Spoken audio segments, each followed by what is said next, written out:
حضرت سلمان فارسی رضی اللہ تعالیٰ عنہ فرماتے ہیں مدینے کے قریب لے جا کے ام القریٰ ایک بستی تھی، انہوں نے میرے ساتھ دھوکہ کیا، جو لے جانے والے تھے وہ یہودی تھے، انہیں مجھے وہاں جا کے بیچ دیا۔ میں شہزادہ ناز و نام میں پلا، وہ مجھے مارتے، مجھ سے کام لیتے، کہتے میں وہاں کئی سال رہا اور کہتا یا اللہ میں مار کھانے کو تیار ہوں پر مدینہ تو آ جائے نا، حضور کا شہر تو نصیب ہو جائے نا۔ حضرت جناب سلمان فارسی کہتے ہیں اس یہودی کا چچا بیٹا، اس کا چچا زاد بھائی، اس کا کزن بنو قریظہ یہودیوں کے محلے سے آیا، مجھے اس نے کام کاج کرتے دیکھا، کھیتی باڑی کرتے دیکھا تو کہنے لگا، توجہ ہے آپ کی، جاگ رہے ہیں آپ لوگ، میری بات کی سمجھ آ رہی ہے؟ کہتے ہیں کہنے لگا غلام بیچو گے؟ مجھے دے دو۔ کہتے ہیں اس نے کہا تو 4 دینار نفع دے تو لے لے۔ کہتے ہیں اس نے 4 دینار نفع لیا اور مجھے باندھ لیا اونٹ کی پشت پہ، ہاتھ میرے باندھ لیے، پیر باندھ لیے، میں رونے لگا، میں تڑپنے لگا۔ کہتے ہیں اچانک بنو قریظہ مدینے کا ایک محلہ تھا، یہاں یہودی رہتے تھے، کہتے ہیں وہاں کا وہ رہنے والا شخص، اچانک میری آنکھ کھلی تو ٹھنڈی ٹھنڈی ہوائیں، اچانک میں نے آنکھیں کھولی تو کھجوروں کے لمبے چوڑے درخت، فرمایا میں نے دیکھا تو پہاڑیاں بھی معطر معطر سی، فضائیں بھی کرم کرم والی، عطا ہی عطا۔ کہتے ہیں 2 آنسو گرے اور میں ہنس پڑا، آنکھوں میں آنسو، لبوں پہ مسکراہٹ۔ حضرت سلمان فارسی رضی اللہ تعالیٰ عنہ کہتے ہیں وہ کہنے لگا تجھے کیا ہوا؟ سارے رستے تو بت تھا، اب کیا ہوا؟ میں نے کہا میری تھکاوٹیں اتر گئی ہیں، میری ریاضتوں کا ثواب مل گیا ہے، میری عبادتوں کا اجر، فلہم اجرہم عند ربہم ولا خوف علیہم ولا ہم یحزنون، مجھے گوہر مراد مل گیا۔ کہتے ہیں اس نے مجھے وہاں رکھا، کام کاج کرانے لگا، وقت گزرتا گیا۔ ایک دن کھجوروں اوپر چڑھ کے میں کھجوریں توڑ رہا تھا، مست تھا، تھوڑی تھوڑی عربی میں نے سیکھ لی، ہلکی پھلکی باتیں سمجھنے لگا، جواب دینے لگا، فارسی نسل تھا۔ کہتے ہیں میں کھجوریں توڑ رہا تھا، میرے مالک کا بھائی دوڑا دوڑا آیا، توجہ ہے آپ کی، آیا آگے کہنے لگا بھائی پتہ ہے تجھے کیا ہوا ہے؟ پتہ؟ کہتا میں نے کوئی توجہ نہیں دی، یہ روز ایسی باتیں، پتہ ہے تازہ خبر کیا ہے؟ کیا ہوا؟ کہنے لگے وہ جس نے دعویٰ کیا تھا نا نبوت کا وہ مدینے آ گیا ہے، وہ جنہوں نے دعویٰ کیا تھا نا نبوت کا وہ مدینے آ گئے ہیں۔ حضرت سلمان فارسی کہتے ہیں جو کھجوریں میں توڑ رہا تھا وہ میرے ہاتھ سے گر گئی، یوں لگا کہ جیسے کسی نے آ کے نا کسی نے آ کے کہا ہو کہ چل تجھے حضور نے بلایا ہے۔ فرماتے میرے ہاتھ کانپنے لگے۔ وہ کہنے لگا کدھر ہے وہ؟ کہنے لگا وہ وادی قباء ہے نا، آج بھی جا کے کوئی دیکھے قباء کا ماحول، آج بھی جا کے کوئی دیکھے قباء کا ماحول۔ طلع البدر علینا کی صدا آتی ہے، طلع البدر علینا کی صدا، کہ ہم ہیں بچیاں نجار کے، وہ ننھی بچیاں جو بیٹھ کر وہاں دف بجاتی تھی، رسول پاک کی جانب اشارے کر کے گاتی تھی کہ ہم ہیں بچیاں نجار کے عالی گھرانے کی، خوشی ہے آمنہ کے لال کے تشریف لانے کی۔ ہم ہیں بچیاں نجار کے عالی گھرانے کی، خوشی ہے آمنہ کے لال کے تشریف لانے کی۔ حضرت سلمان فارسی کہتے کباب، کہتے میں جھٹ سے چھلانگ لگا کے اترا، پہلے میں آیا کرتا تھا پکڑ پکڑ کے، چھلانگ لگائی زمین پہ، اور میں نے اپنے مالک سے کہا یہ کیا کہہ رہا ہے؟ کہتے اس نے تھپڑ مارا، چل اپنا کام کر۔ کہتے پہلے وہ مارتا تھا تو دکھ ہوتا تھا، آج پتہ ہی نہیں چلا، آج پتہ ہی نہیں چلا۔ ہمارے جہاز میں ایک بابا جی بیٹھے تھے، جہاز میں بزرگ بیٹھے تھے، ان سے کسی نے کہا تھک تو نہیں گئے؟ کہنے لگے میری 11ویں حاضری ہے، تھک بڑا گیا ہوں پر جب گنبد پہ نظر پڑتی ہے تھکاوٹیں اتر جاتی ہیں، کوئی تھکاوٹ نہیں رہتی۔ حضرت سلمان فارسی کہتے ہیں اس نے مارا کوئی پتہ نہیں چلا۔ میں انتظار کرنے لگا کہ ذرا دن جلدی نہیں ڈل جاتا، شام جلدی ہو۔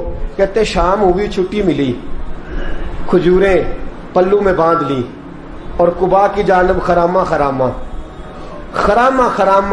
جھکی ہوئی نظریں، کانپتے ہوئے میرے لب، اور میں جب پہنچا کہتے ہیں کھجور کے درخت کے نیچے حضور بیٹھے ہیں، بائیں جانب چراغ جل رہا ہے اور دائیں جانب سیدنا صدیق اکبر بیٹھے ہیں۔ فرماتے میں پہنچا، پہلی نظر حضور کے چہرے پہ، جھکی ہوئی نظریں، نور سے زیادہ روشنی یہاں سے چھین رہی ہے۔ فرماتے لگتا ہے چاند بھی شرما شرما کے پیچھے ہٹ رہا ہے، سادہ سا لباس، خوشبوؤں نے آگے بڑھ کے استقبال کیا۔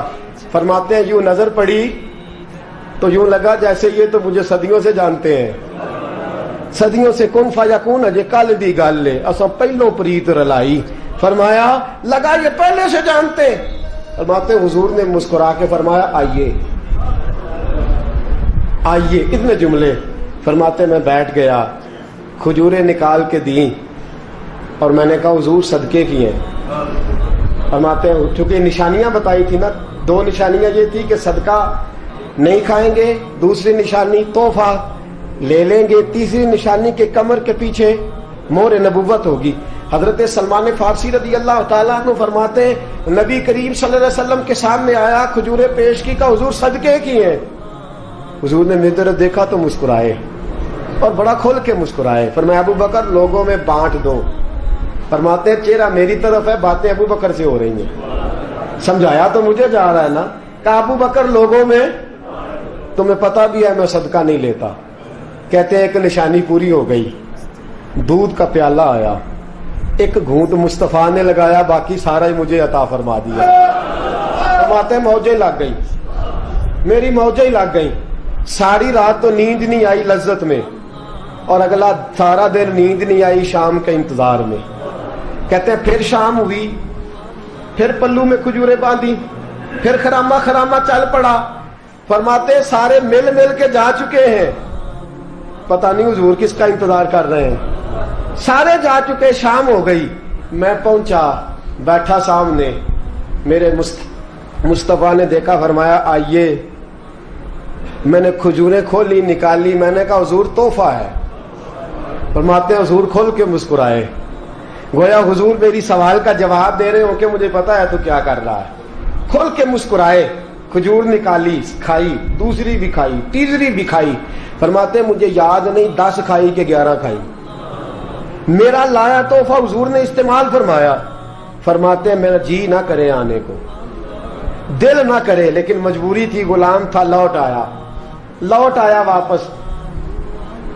اگلے دن حضور آ گئے جہاں آج مسجد نبوی ہے، جہاں آج مسجد نبوی ہے، جنت البقیع جہاں قبرستان ہے، وہاں حضور بیٹھے۔ فرماتے ہیں میں شام کو چلا تو دل میں خیال آیا مہر نبوت کیسے دیکھوں گا، 2 نشانیاں تو پوری ہو گئی، تیسری کیا ہے؟ سارے بولے۔ فرماتے ہیں وہ ہے 2 کندھوں کے درمیان، کیسے جرت کروں گا کہ حضور دکھائیں، کیسے کہوں گا کہ سونیا مہر دیکھنی ہے۔ کہتے ہیں پھر دعائیں کرنے لگا دل ہی دل میں، یا اللہ ہوا چلا دے، دل ہی دل میں نا ہوا چلا دے مولا، اور حضور کی قمیض مبارک کٹ جائے میں مہر دیکھ لوں۔ کبھی دل میں خیال آیا کوئی صحابی آ کے کہے حضور کمر کو ہاتھ لگانے کو دل کرتا ہے، کبھی خیال آیا کہ حضور خارش کرنے کے لیے ذرا دستے مبارک پیچھے کریں، کوئی تو بات بنے۔ فرماتے ہیں سارے رستے میں منصوبہ بندی کرتے آیا، لیکن کیا خبر تھی مجھے کہ ساری باتیں تو مصطفیٰ کے پاس پہلے سے موجود ہوتی ہیں۔ فرماتے ہیں میں گیا، توجہ ہے ساتھیو، کہتے میں گیا حضور کے سامنے بیٹھنے لگا، حضور نے فرمایا سلمان پیچھے آ، یہ تیری جگہ نہیں، تو پیچھے آ۔ فرماتے ہیں میں وہاں سے اٹھا، پیچھے گیا، جیسے ہی میں پیچھے گیا حضور نے قمیض پکڑی، مہر نبوت اٹھائی، میں نے کھل کے دیکھا، کھل کے چوما، کھل کے پیار کیا۔ پھر حضور نے بازو تھاما، فرمایا بس بھی کر، بس بھی کر۔ فرمایا نبی کریم کے قدموں میں سر رکھا اور میں پھوٹ پھوٹ کے رویا۔ میں نے کہا سونیا میری حیات کا افسانہ پوچھنے والوں، کہیں کہیں سے یہ قصہ پڑھا نہ جائے گا۔ سونیا میں اصفہان سے چلا تو شام آیا، آقا میں شام سے چلا تو موصل پہنچا، موصل سے نشیبان آیا، وہاں سے میں تموریہ آیا۔ حضور پھر میں بکا، میں نے کسی کے جانوروں کو چارہ ڈالا، کسی کے گھر میں صفائی کری، کسی کے جوتے صاف کیے، کسی کے کپڑے دھوئے،